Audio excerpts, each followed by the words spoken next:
us that are good in the community. So I think that came through. And I was there when they did the summary. So I was like, yes. And I appreciate that people are here. Like, it's a full house for a zoning conversation. Like, you can't discount that. You can't discount that.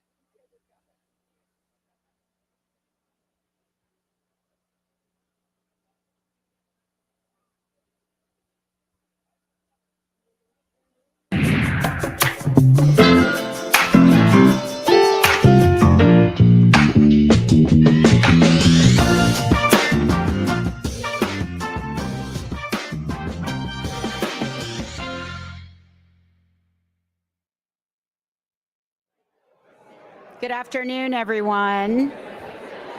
Good afternoon. What good energy. Hello, everyone. Glad that you're all engrossed in good conversation and enjoying each other's company. Good to have you all here. Welcome to the Columbus Metropolitan Club. CMC connects people and ideas through community conversations at forums just like this one nearly every week. I'm Lisa Hinson. I'm the president of Hinson Limited Public Relations. I'm also proud to serve as a member of CMC's Board of Trustees. For those of you who are out there joining us by live stream, we're coming to you from our home in Columbus's historic Italian village at the Ellis. So thank you to the Ellis for having us today. If you scan the QR codes at your tables, you can learn more about today's forum, take a short survey, and see the many organizations that support your not-for-profit Columbus Metropolitan Club. I want to say a special thank you to Crane Group for sponsoring today's forum. Things like these conversations, they don't happen without Crane Group and others coming forward to invest in them, so we thank you for that. We're also grateful to the presenting sponsor of our live stream, and that's the Center for Human Kindness at the Columbus Foundation, and our live stream partner, the Columbus Dispatch. And thank you to the Ellis again for hosting us. Can we have a round of applause for everybody who's made this possible today?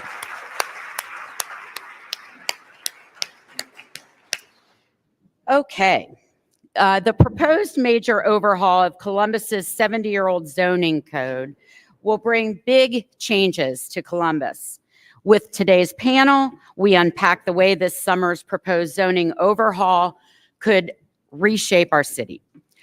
I'd like to welcome today's distinguished panelists, the Honorable Rob Dorrance, who's President Pro Tem of Columbus City Council. Thanks, Rob. Leah Evans, who is President and CEO of Homeport. Glad to have you here, Leah. Kathy Green, who's Vice Chair and Zoning Committee Chair for the Columbus Southside Area Commission. Thanks, Kathy. And Dr. Rebecca Kemper, CEO of Columbus Landmarks. Thank you for being here. And the all-important moderator role. Returning once again to CMC is Mark Ferenchek, the news director with WOSU Public Media. All right, Mark, I'm turning it over to you. Thank you. Thank you, everybody, for being here. Obviously, there's a lot of interest in this right now, considering what's going on in the city. Usually, zoning is an issue that people don't talk about too often unless it affects you directly down the street. If there's a grocery store that's planned for your area or apartments, gas station, then people get involved. But now the city's embarking on something that will really change the look and the feel of the city and the direction of the city with the zone-in effort. So I just wanted to start out with asking Rob, for people who may not be as familiar with it, if you can just give us a little brief explanation about what zone-in is and why now? Why is the city doing this now? Well, thanks, Mark, and certainly thanks to the CMC and everyone for being here today to join for this important conversation. I think the question of why now, it's a question of growth, right? It would not surprise, I think, most folks in this room to hear all the stats that we've known over the last 10 years, the amount that our city and region has grown, and the amount of growth that's projected for our region for the next 10, 20, 30 years. And when you look at what does that growth mean for our community, what does that growth mean for our land use policies? And when you think about our base code going back to 70 years, so we've not had a comprehensive rewrite in over 70 years, we don't do a lot of things the same way that we did them 70 years ago, right? And we probably shouldn't from time to time, given what was going on 70 years ago as it relates to land use policies in our community. So how do we plan for that growth? How do we accommodate that growth? If anyone here has rented an apartment or bought a house in the last couple of years, you've seen what our housing crisis has done to rents and housing prices for folks. We have a supply and demand crisis in Columbus. We have incredible demand for housing, and we don't have enough supply. So the question is, how do we change our land use policies to create more supply? And I think some folks in this room may be surprised to hear in that conversation around growth. Last year, we built fewer housing units in Columbus than we did the year before, while also at the same time needing 100,000 new housing units over the next 10 years just to keep pace with that growth. So that's the problem that we're staring at in our community right now. And what Zone In looks to do is to identify key areas of our city. So we're talking about the first phase of Zone In is about 4%, about a little over 12,300 parcels in Columbus, and update that zoning to get beyond what we thought those parcels made sense that built on them 70 years ago, and think about what should be built on them today and over the next 20 and 30 years to allow commercial and residential to exist together, to allow more thoughtfulness when it comes to public infrastructure investments that are necessary to support these kinds of things. So at the end of the day, what is it? It's basically us looking at a portion of the city that we think is going to be vital towards accommodating that growth and updating our land use plan to plan for that growth. If nothing else, I would like to tell folks on Zone In is rather than being very reactive, as we have been in our community for decades as it relates to development and housing policies, this is our attempt to be proactive and actually put a stake in the ground and say, this is what we would like to see our community grow within these particular areas of Columbus. So there have been a number of public meetings on this, but council is supposed to vote on this, I believe, by the end of the month on July 29th. Is that correct? I am hopeful, fingers crossed, to have legislation for my colleagues to consider likely at our final council meeting before our August break. Okay. So two of the things that this is going to be addressing is height and also parking. And I know that's been a concern that's been raised along some of the major corridors. It could be up to 16 stories, like along Broad Street, I think. Other areas would allow some height that's a little bit shorter. But if I throw this open to anybody, talk about concerns about parking not being required in some cases, and also about the height requirements and the affordable housing component of that. Okay, then I'll jump in. Good afternoon. It's good to be with you all. I'm very excited because for my planner friends in the room, we're having our moment. People are talking about planning and zoning, so let's get excited about that. I've been in this role, in these kind of roles for about 20 some odd years, and never have we had such excitement around zoning. So I think that speaks well to why this is our moment as a community to address some of these things, Mark. So I'll get back on topic about parking and height, but had to give that shout out. I want to really just emphasize that, yes, I'm in the housing space, but what's been tremendously encouraging and exciting about these conversations is it's about all the things that make a community work. It's been about sidewalks and bike lanes and green spaces and housing and business opportunities. It's been about all these intersections that really are what land use is about. That's what we're doing. We're trying to have a plan that accommodates all the different land use types that we're embraced as a community, but puts them in spaces and places that make sense. And so we get to the parking piece. I think what's always important, I am a developer, so I'll put that hat back on, is there's a cost factor to building parking when parking isn't necessarily mandated by the users. So I have a development that's a 1-to-1 parking ratio. And right now I need a variance to do that when typically with my properties and the communities that we are serving, we maybe see a 1-to-1, usually a little bit less in terms of parking utilization because of the population we're serving. Generally don't have 1-to-1 cars in the household. So really it's about right sizing what the code says is required. I know that causes a lot of heartache and pain because it's the idea is like, we're going to overrun, people are going to overrun the streets. We're not going to be able to accommodate the parking when it's needed. But I think what we're hearing from the market and what the market is telling us is that people want alternative modes of transportation. So I do think it's important that we think about the zoning piece in conjunction with the other things that are going on in the community that are really trying to solve and really address our overall transportation needs, our overall parking needs. One of the projects that we're working on right now, we're looking at shared parking. Is that an option or an opportunity where we're not all overbuilding parking? We all drive by the Home Depot, the Meijer, at Easton and see seas of parking. What if we reduce that? What if we saw more housing or more businesses or more other use, more schools and other green spaces instead of more parking? And I think that's one of the things that has been really exciting to even to have that conversation and not be so locked in on this many spaces per this many units.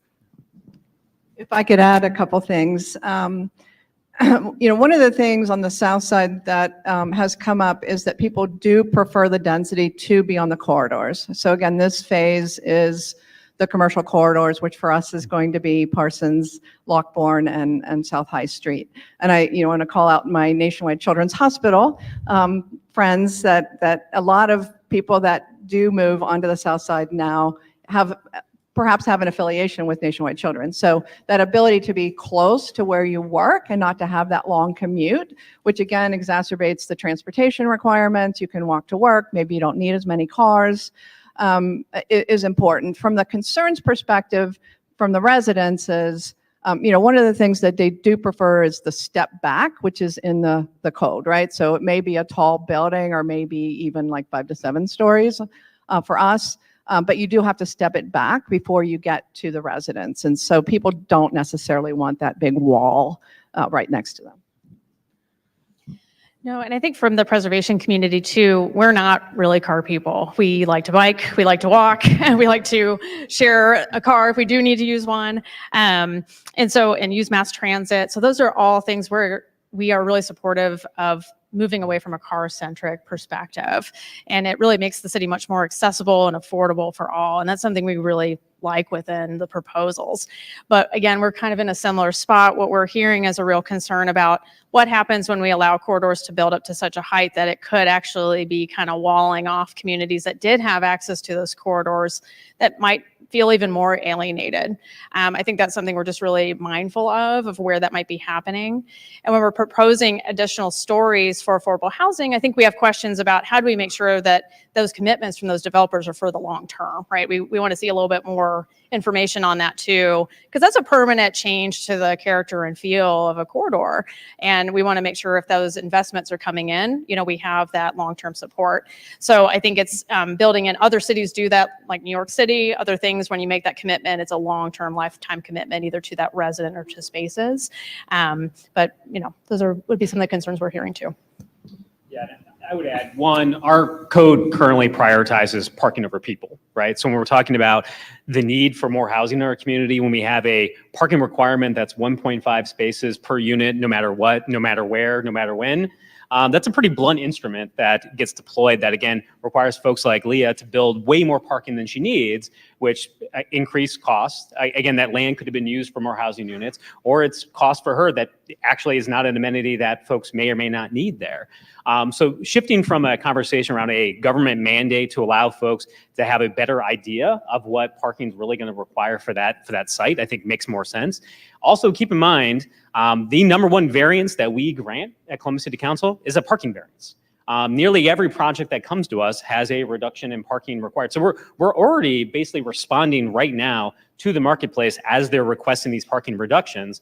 But when you need to come and get a variance from me, you're adding 3, 4, 6, 12 months to a process that is probably at best Byzantine to sort of navigate.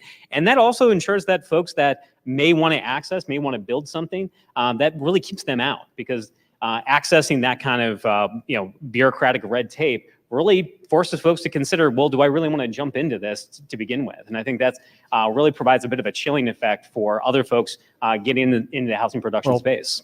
I was going to ask about actually neighborhood character, but you talked about, again, just the time it takes a lot of times for developers to build. And I covered, for example, the Giant Eagle project in Schumacher Place near German Village, and that took a number of years. Having said that, some people are concerned that this will give developers too much sway in terms of what the city's going to become and not enough neighborhood impact or neighborhood discussion as to what should go into neighborhoods. So how do you address those types of concerns that neighborhoods and citizens aren't going to have enough of a say as to what develops? Well, I'm going to give my answer, then I'm going to throw it to Kathy, who can feel free to agree or disagree with me with the underline on agree or disagree. So I think one thing is that we have to compare what has been proposed with what our current code has. And we talk about design standards being a real key here. The proposal has new, real, thoughtful design standards to set a base, right? Our old code has very little of that. So we talk about going from a code that has very little upfront requirements on design standards to one that is more prescriptive. And in fact, we've actually heard from folks in the development community say, hey, there's actually too much for us to sort of handle from a design standard. Now, again, I think there needs to be a balance, which is why we have to have that on the front end. But again, going back to what I said earlier, this is about being proactive in these policies. When we talk about that project in Schumacher Place, that took years to sort of negotiate all those different design things back and forth. The question is, why the hell wouldn't we want to bake these things on the front end rather than, again, have the time and expense for everyone, including volunteers in our community, to negotiate those things one by one? So I think actually being proactive and having those design elements built in on the front end is really important. And keep in mind, when we talk about needing a rezoning or needing a variance, there's a reason why there's so many of them, is that we have not comprehensively looked at our maps. So what you can do on this particular parcel in 70 years, right? So you think about how much Columbus has changed. That means that nearly every single project needs to come get a rezoning and a variance because our city has changed so much. Now, again, the hope would be that by going through and comprehensively redoing that map, that we've done that engagement on the front end. So again, there's less controversy as these things move through the pipeline. But right now, I understand the concern that folks have to say, we're going to have less of a voice on the way through. My response to them is, well, we're trying to build that in on the front end. And also keep in mind, if you don't need a rezoning, you don't need a variance, you don't need to go to the area commission, you also don't need to come to city council. I'm also cutting myself out of this process too. So the first thing I want to add is that there's many area commissions within the city, and I represent one of those. However, I am familiar with some of the other concerns. And again, the city is a very large place, and what an inner ring neighborhood is experiencing may be very different from what a neighborhood that has been annexed into the city more recently is experiencing, very different. But I think some of the concerns are, I think Rob calls them zoning adjacent, right? So, you know, is the transportation what it needs to be? Is the infrastructure what it needs to be? You know, I have water in my basement now. Is this going to make it worse? Because in the city, at the center of the city, our stormwater and sanitary sewer run together. So it's a very complex problem. And my hope is that when the area commissions can spend less time on the types of variance applications that are routinely approved, like allowing residential on the first floor within a commercial corridor, which has historically been the case, but has to have a variance now, that we can spend that time on the things that happen after the house gets developed or after the property gets developed. And that being said, Rebecca may want to add to this, but I think some of the concerns around the code have, and the character, if you will, have to do with the massing as much or more than any one standard, right? The height and the width and the run, right?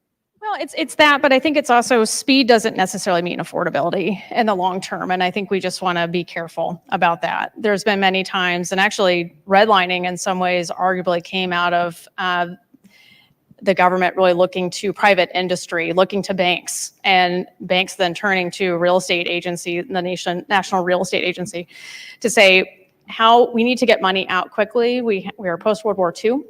We need to be able to provide loans, and this is coming out of that period, that are not balloon loans. What do you need? And so the risk assessment was, well, we're going to turn to the banks to see how to make things happen. And then the banks turn to the real estate agencies to say, how do we make this happen quickly? And what happened is that we left large swaths of our population behind, and we didn't recognize what they needed. So I think I just always want to caution about when we're moving to a policy landscape, when we're taking the brakes out of the system, it's inefficient, right? Anytime we see the number of variances we have, it's always a symptom of bad zoning. Absolutely, we're in agreement there. But I think the real concern is if we're deferring too much to the developers to say what needs to change in our zoning code to speed up the process, we gotta be really careful. It's not just massing, it's actually the long-term quality build. We don't want developers to just come in and give us whatever they want. We're a big city now. And actually one of the things for zoning I'm hoping to see is that we actually treat ourselves like a big city. And we say, we have a population, we have demand into our city. How do we put things in place that we can make sure we're doing quality building that can be affordable long-term for everybody? So we've had this in the recent past, and I think we always just have to be careful because if things don't pencil for the developers to give us that quality build, they're not gonna do it. So how do we put that in place? How do we balance this out now to say, you don't have to file as many variances. We're gonna simplify this. We're gonna simplify it for commissioners. But what else can we do policy-wise to sort of make sure that those protections are in place? So I think that that's maybe a perception that this is driven by the development community. We're at the table just like all of the other citizens are at the table, just like all of the other interested parties. So there isn't a slant towards one or the other. That's why this process has been so elongated. Again, if you left it up, I think to many developers, this could have been a much quicker execution. But what the deliberate community engagement did was get voices from so many across our community. No, it's not going to be everyone, because let's be real, everyone is not interested in zoning. Like, that's just true. And it's okay, but it's not going to be everyone. We're not going to hear from every household. We're not going to hear from every contingent party. But what we did do, and I think the city and the in their community engagement efforts opened the doors. It opened the conversation. If you wanted to plug in, you wanted to be engaged, you could, and it wasn't directed. And I know it feels like that. It's always going to feel like that. That's the push pull and the uncomfortable part of development, is that, you know, it's the money is driving the activity. Obviously, that's not my day job. We're a nonprofit. We're here to serve. But I know there are other developers that do. They look very closely at the bottom line, and they're not going to pencil a deal that's not going to work.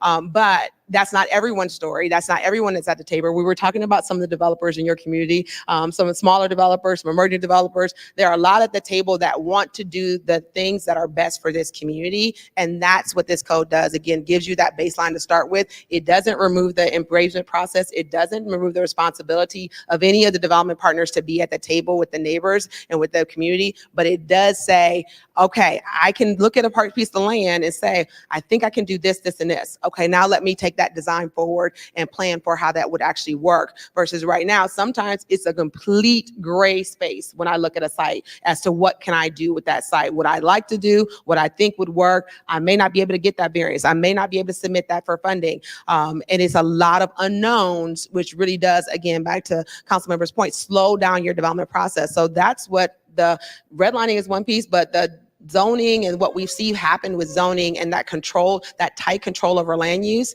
is that it restricts construction activity by nature. It just does. So meanwhile, we have a team of folks out there selling Columbus, selling Central Ohio, getting us all this business, getting us all this development, and we're restricting construction on the other side with our current policies. So again, it's this calibration that we're trying to do to allow the activity to happen, but with the intentionality that says, this is what we think is best in this part of the town. Okay, now let's talk about what it actually looks like. Base level zoning doesn't tell you what it actually looks like, what it actually feels like, how you engage with it. It just gives you the base level and what you can do with a site, and then you build from there. So we talked a little bit about neighborhood character, and this will certainly change the character of certain neighborhoods. Right now, we were talking about major corridors like High Street, Broad Street, Cleveland Avenue. I'm just going to throw this out there. How many of you live in Clintonville right now? How many Clintonville residents? How many want taller buildings along High Street? Not bad. Yeah, okay. On High Street, yeah. Just But what concerns, I mean, people will have concerns about neighborhood character and changing the look and the feel of their neighborhood, walkability, all of that. How do you address those types of concerns from people who say, I like my neighborhood how it is. I don't want to change it too much? Well, I don't want to bum somebody out who has that perspective, but change is coming whether we like it or not. When we're talking about the amount of growth that Columbus is experiencing, there's no neighborhood in Columbus that is not going to be affected by that growth. Things are going to change. The question is, what processes are we going to have in place to put guardrails around that development process? And again, our current code, basically it is in fact broken when you talk about actually having guardrails on the front end versus the back end. I think it's really important when you talk about a city that is growing as much as we're growing. I think if you ask the average person on the street, what is the height limit in most of the city? Maybe they'd say 3 stories or 2 stories or 1 story. It's 35 feet, generally in most of the city of Columbus. That's 2 stories. If you want to build anything more than 2 stories, you have to come get a variance from me for that. So when we talk about, and you can go up and down High Street in Clintonville and see plenty of things that are over 2 stories, either they have been built before zoning, so back before the 1950s, or they came to get a variance from me. And I don't think any of those buildings that are over 2 stories have destroyed that block of High Street. I think it's a question, though, of how do we thoughtfully plan for the future? And again, when we talk about having guardrails in place that helps to channel that growth, having a zoning code that is comprehensively updated, I think is an important tool. It's not the only tool, but it's an important tool in making sure that we're putting guardrails around what does that growth mean for that community. But bottom line, change is coming whether folks like it or not. And it's a question of what do we do about that change as a community?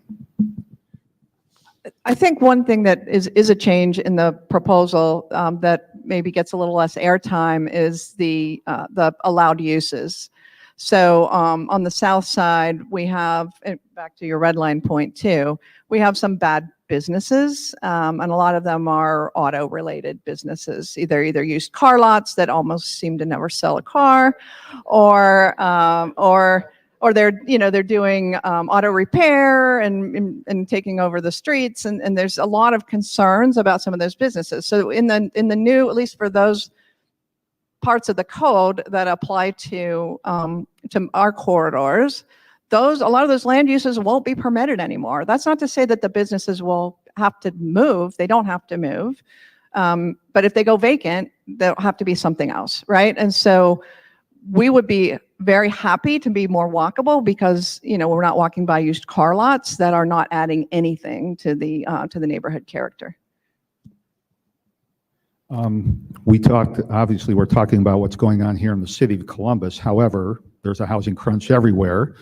And certainly a number of businesses want their workers to live fairly close to work because it's easier to retain and attract workers. So talk a little bit about suburban zoning and the need to change that. Obviously, some suburbs, Whitehall, Reynoldsburg, among them, have changed their codes to allow more dense housing. Others have not done so. What kinds of discussions have you had, the city had, Leah, you've had, so some suburbs will be more accommodating to not only affordable housing, but just mixed-use development in general, multi-family housing? So I do want to applaud that many of our communities across Central Ohio are leaning in on this conversation right now. And we have to just acknowledge, until it was a pain point for them, probably weren't going to come to the table to really talk about it, right? And so until you started hearing complaints from the citizens that said, well, my daughter wanted to move back here. She's a teacher and she couldn't buy a house. That's terrible. What can we do about that, right? Like, that's what spurs people to move and to actually take action. And so that has become a common conversation across Central Ohio. And so we do see more of our communities, maybe they haven't actually rehauled their entire zoning plan, but we're having much more effective and productive conversations about where multifamily housing in particular can be. And Kathy, we were talking about this kind of idea of stigmatization we have around renters. And when we look across our landscape, about 47% of the population in Central Ohio is a rental home, renting housing, and they're okay, they're participating in their community. They're just like us. They're involved and engaged, and there's nothing wrong with having multifamily across the landscape of Central Ohio. And so do see that more, like you specifically called out Whitehall. We've had great partnerships with the city of Whitehall, city of Reynoldsburg, Grove City. We're building our first development in city of Delaware. Great strides have been made across communities. Again, not all of them are using rezoning as the tactic. Some of them is more about just changing how they look at development plans and their own land use plans. So that's a separate part of the conversation as it relates to zoning versus land use plans. But just looking at that land use plan to say, we have all these varied uses in our community. Where can multifamily, where can more dense single family sit within that landscape? Where are there redevelopment opportunities and infill? So I do think that, again, this moment is happening now, and this pressure, hate that it had to get to a crisis level. It had to get to a pressure point where housing wasn't there. But now people more and more of our communities are engaged and wanting to be at the table to say, where can this work in our community? I'd say the other thing that's really, I think, important to keep in mind is that this all works together. And so as we look at communities, they are funded by income taxes. So communities are going to be more inclined to make accommodations for businesses to come in than they are for residences. It just is what it is. So as we think about that, we really have to help people understand the value of the housing stock to support economic development goals, to support the school systems, to support the infrastructure needs of a community that is a part of the community, not just a residential being a burden to communities, but that also has this really contributing factor that says, like you said, employers want to look at where their employee base is going to come from. They want to look at what the training programs are. They want to look at how people get to and from their business so that it begins, again, part of the whole instead of being combative uses. Like we want this instead of that. How do we have both activities going in the same time? What I would add to that is, one, to the suburban communities that have already either started or engaged in this, the ones you mentioned, really, really pleased that they have, that they're aware of the issues that the region, to your point, not just the city of Columbus are facing. But I also say, look, this is hard, right? The previous question talking about change, I mean, there's a reason why we haven't done this in decades in Columbus, because it's not easy. You want to see how engaged people are about this, you should see my inbox right now. Some people are, yeah, this is great. Many folks don't think so much. And the truth is somewhere in between, right? Where we're trying to be as engaged with residents to collect meaningful feedback that we can incorporate in amendments to this project. But when I look, a number of my colleagues are here today, it takes political will with a legislative body and a mayor to say, we're going to put a stake in the ground. We know that this is an important issue to deal with our housing crisis. And you have to have the political will to do that. And the easiest thing to do as an elected official is do nothing and tell people everything they want to hear. And you'll probably get reelected over and over again, which is a fine way to go about business. That said, it's also really, really important to tackle the big issues in your community. And I'm just very pleased that I have council colleagues and a mayoral administration that have said, this is important for us to do. And it's important for the future of whether or not teachers, firefighters, police officers, daycare teachers are going to be allowed to live in the community that they work in. And if we don't do anything, they're not going to be able to. And that would be my challenge to those suburban communities that have not woken up to the need to engage in meaningful housing reforms, whether or not that's zoning or otherwise, to actually try to make a difference, because you're going to wake up 5, 10, 15, 20 years from now, and your community is going to be missing critical pieces, critical people that made the community what it was, and they're not going to be able to afford to call that place home anymore. I was going to ask Rebecca very quickly. So there's changes coming, and Columbus has a lot of older, very, prominent buildings that people might want to save. How do you think this could affect historically prominent buildings in the community? What concerns do you have going forward with that? No, it's a really good question, because I think one of the things we want to make sure we're not asking communities to do is to engage in sort of a false dichotomy, but that's increasingly a reality though, which is that we're either having affordability or landmark building. And this is kind of where I'm saying, if it doesn't pencil for the developer, they're going to stop doing it. One of the policy changes that happened in 2023 is that you can no longer use low-income housing tax credits, LIHTC credits, with historic tax credits. Now, this is important for a few reasons. One of the most paired tax sort of twinings together was historical tax credits or new market tax credits with LIHTC. Now, this is such that we actually here in Ohio had to change our code to say the Ohio historic tax credits can no longer be with LIHTC because of the federal change. So what we're seeing is kind of the same developers. We had Starling Middle School, wonderful example of a landmark building that became affordable housing. Same developer, couple months later, right? We now have a community losing the East Bakeries building, right? Because it no longer pencils. And so I think this is where we have to really think critically about how can we put and think about the zone in changes so we're creating affordability along with our landmarks. Hey, my family were renters from 1988 until 2007. We had to do that because interest rates kind of looked a little higher than what they are right now. We came up from rural Arkansas. We moved to Columbus for economic mobility. So I'm very supportive of below market rentals. But here's also the other problem. By 2035, some estimates from researchers in Berkeley says that most hedge funds are going to own almost half of our rental market. So how are we developing spaces that diversify who landlords are? Because not every landlord can afford to run a 14-story building, right? The way my family was upwardly mobile was that we relied upon mom and pop landlords, and they're increasingly not available to folks, right?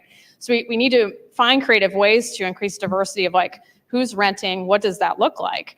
Nobody can afford a $900 a month studio apartment or now $1,300 a month, right? There's only a small market that can do that. Even if we're setting aside some floors and units to be affordable, again, we need to think about this holistically. I'm really encouraged by the city's connections with our suburbs to make these things happen. But even they have been struggling with losing landmarks and creating affordability for folks, especially to age in place. So the work's not done yet. So it's CMC's longstanding tradition to take audience questions. We'll move to questions from our live stream and in-person audiences in just a few minutes. If you have a question, please make your way to the microphone now. If you're watching online, please type your questions into the chat. But before we take audience questions, I have one more question for the folks on the panel. With these changes coming, what do you think the city's going to look like in 10 years, 20 years? Do you think there really is going to be a lot of change? I guess I'll start us off. Predicting the future is a fool's errand, but I will, I guess, be a fool here for a second.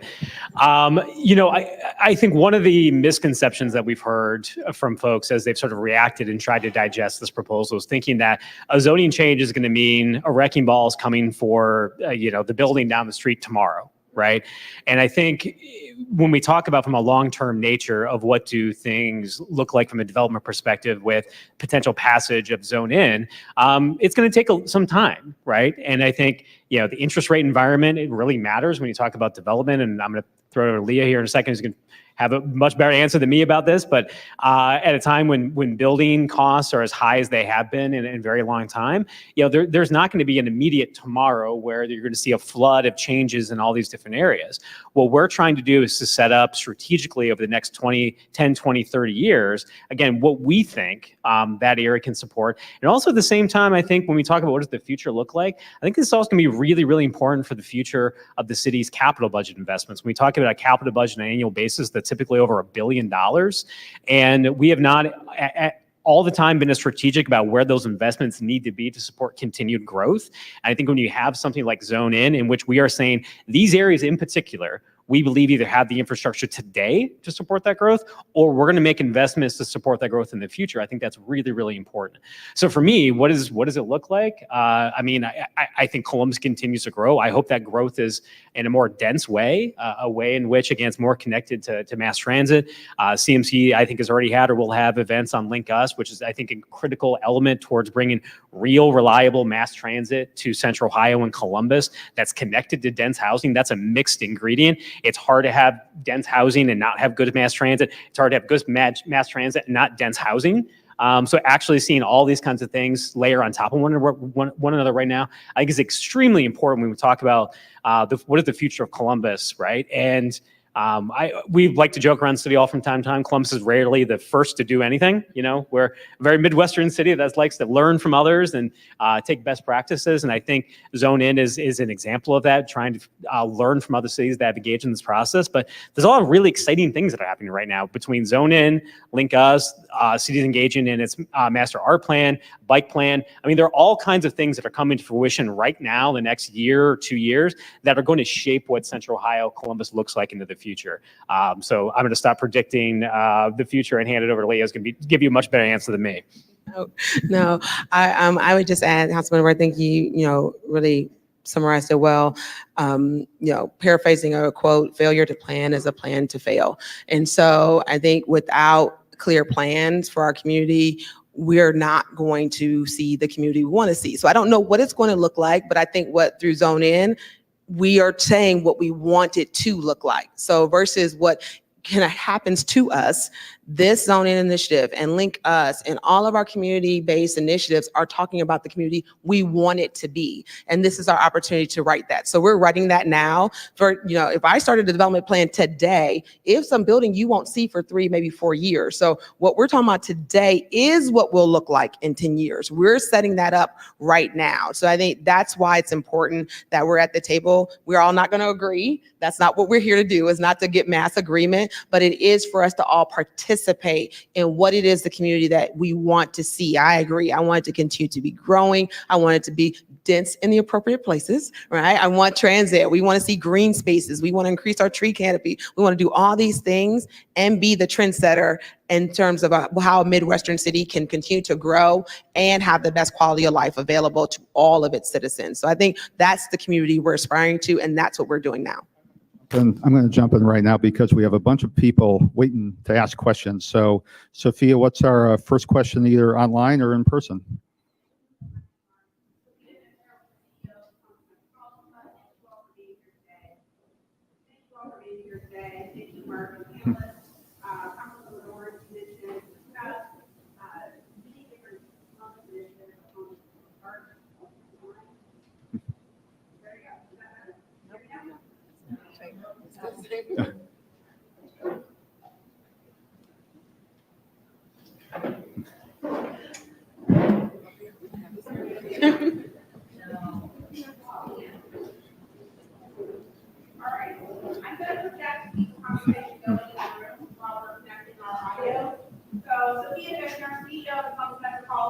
Thank you all for being here.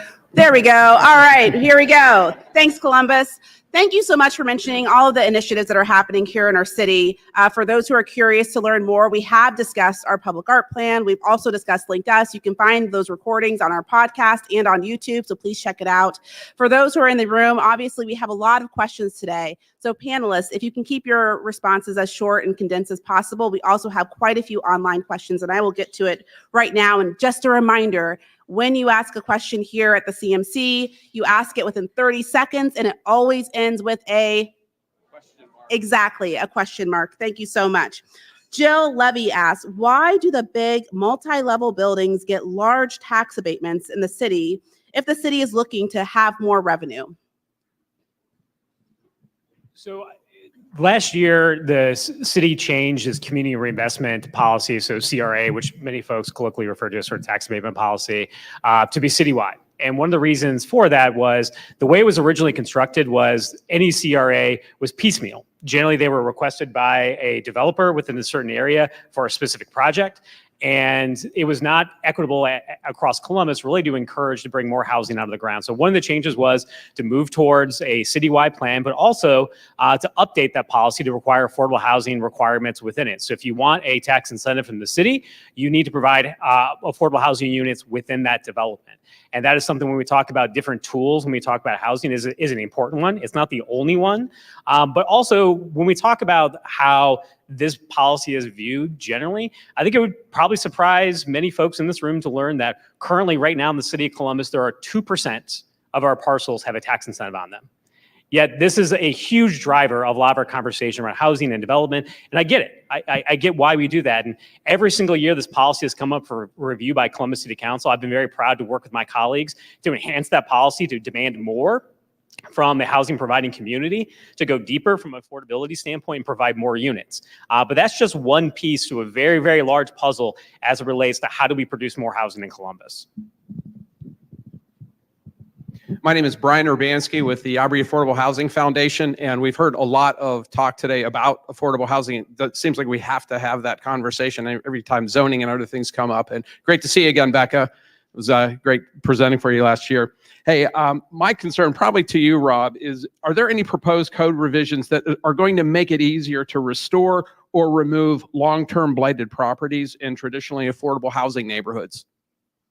So we're looking at a number of amendments that we will have a public hearing in a couple of weeks at council to review. I think when we talk about how do we provide protection for historical buildings, structures, et cetera, one, there is going to be an amendment that clarifies sort of the interaction between our historical commissions and the zoning code to make clear that that the historical commission's requirements and rules for certificates of appropriateness maintain, that zoning does not trump that, which I think is really important clarification for folks to have. And again, I think when we talk about expanding additional protections, keep in mind, the zoning code does not provide protections for anything right now. The code itself does not provide those. What it does do is essentially, because you have a requirement that folks need to come get a rezoning or a variance, typically it's used sort of as a proxy for preservation. And while that may be well and good for preserving history in Columbus, I think we should probably think about a better, more proactive policy around how we accomplish those protections versus just using a zoning code to do so, which is not intended to. And it's not intended for that to happen. So that's where something that I know I'm particularly interested in working on in the future, but this is sort of one of those zoning adjacent items that, if nothing else, I think council's heard a lot of issues that folks have concerns around developing Columbus, and they're not necessarily maybe zoning.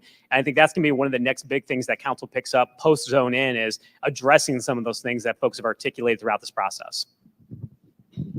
My name is Sam Zimmerman, and my question is for Mr. Dorans. My family owns 20 acres of undeveloped land at the property at the corner of Henderson and Olentangy, and it has been identified by the city with high development potential for multifamily under the Northwest Area Plan and the Link-Us Plan. It's in fact on a Link-Us corridor. We've previously spoken with you and other council members and other representatives of the city regarding our keen interest in building new housing, helping to solve this housing crisis, at least 400 apartments. In your most recent zone in public meeting on June 27th, the city expressed support for adding additional properties, including our property to the Phase 1 MAP initiative, but only after an additional notice and public comment period. So here's my question. My question is, given the severity of our housing crisis, why has the city not already initiated this process to have these additional properties like ours, 161 Campus Partners, which is Ohio State University, added to the Phase 1 MAP as soon as possible? Can you tell us when this process will be initiated? Finally, do you, Mr. Dorans, personally support having our 20-acre site included with the properties that will be added to the Phase 1 MAP? Thank you. Well, I think the old adage of how do you eat an elephant? One bite at a time, right?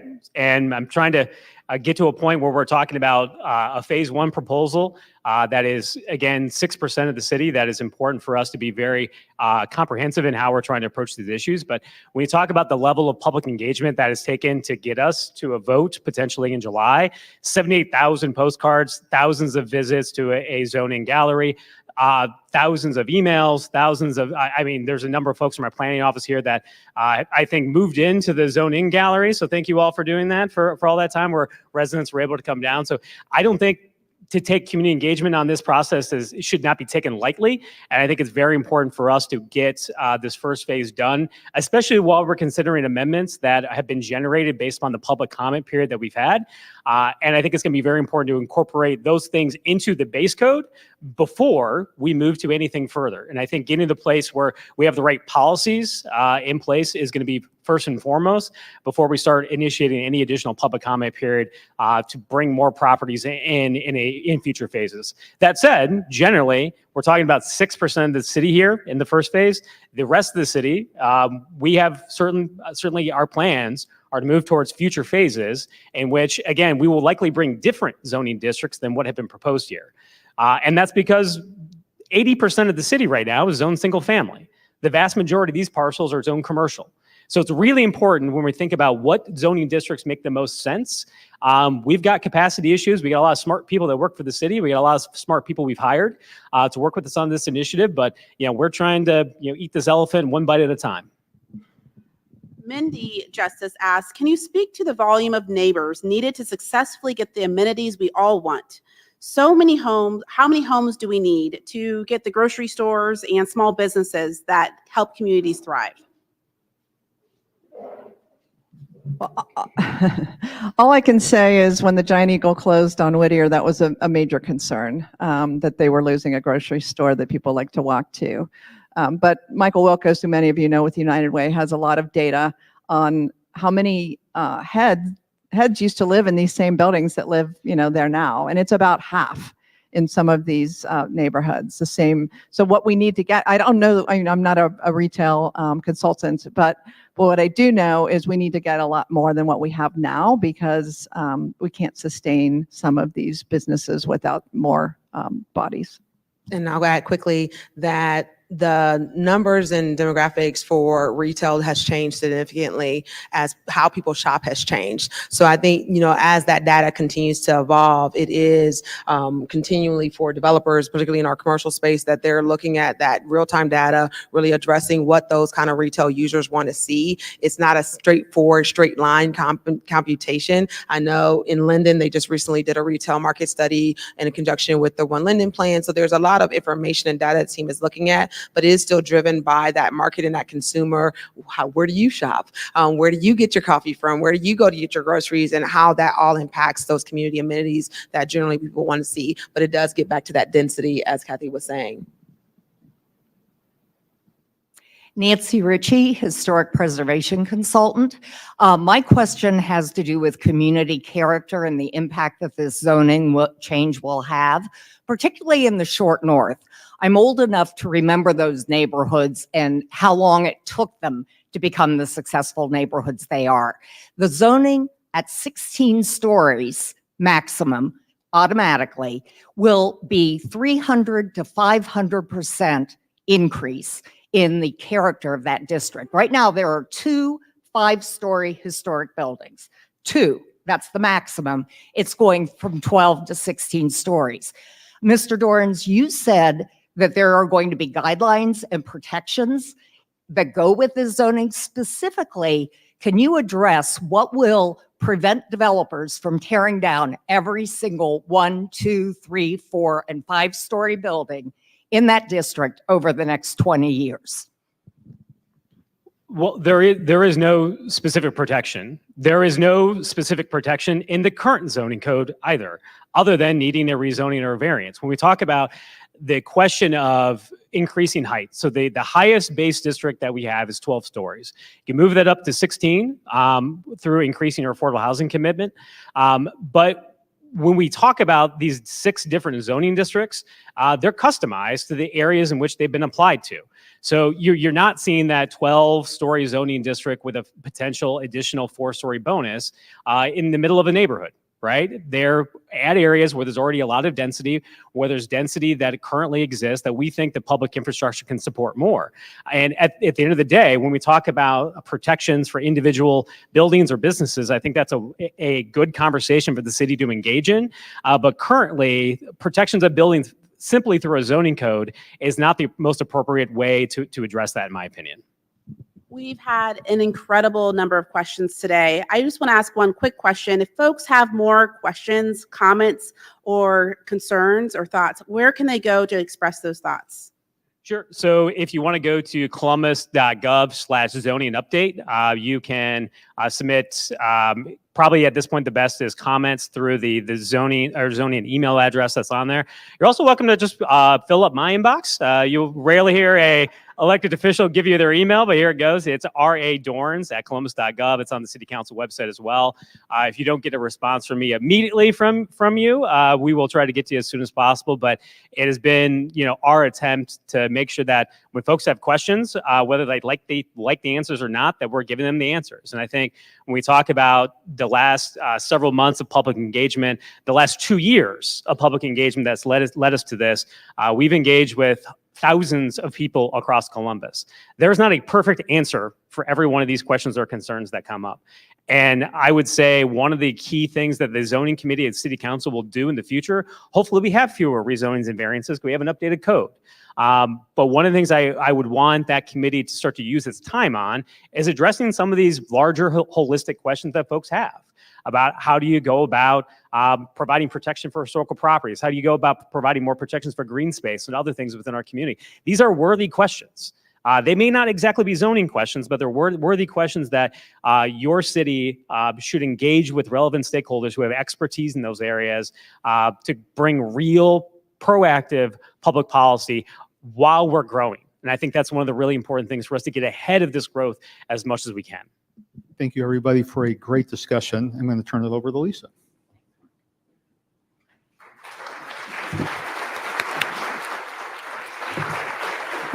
Thank you. I just want to say this is just the kind of conversation that the Columbus Metropolitan Club really aims to present to the community. Topic that people care about, land use plan. We're sold out, lots of people online, lots of questions, and folks collaborating to get to the best answer for the city in responding to the growth in our market and changing dynamics of our market. So I want to just say a couple things of thanks to Rob, Leah, Rebecca, Kathy, and Mark for being here today to talk through these issues. And it's not new to you. You've been at it for a long time, so we appreciate you being here today. I want to thank the Crane Group again for sponsoring, the Ellis for having us, the Center for Human Kindness at the Columbus Foundation, and the Columbus Dispatch for supporting today's live stream. And just really, we hope to have you back. Please make plans. You better act fast because I'm sure this one will reach capacity as well. And that is Ted Carter, Dr. Ted Carter, who is president of The Ohio State University, and he is our featured speaker at our next forum, which will be at the View, which is a larger venue where we host luncheons. So we're looking forward to that. I think that's probably before Matt goes to the Olympics. I think he's off soon to go cover the Olympics. So we appreciate you all being here, engaging in this topic. Very much appreciate all of you panelists. Thank you so much. Have a good day, everybody.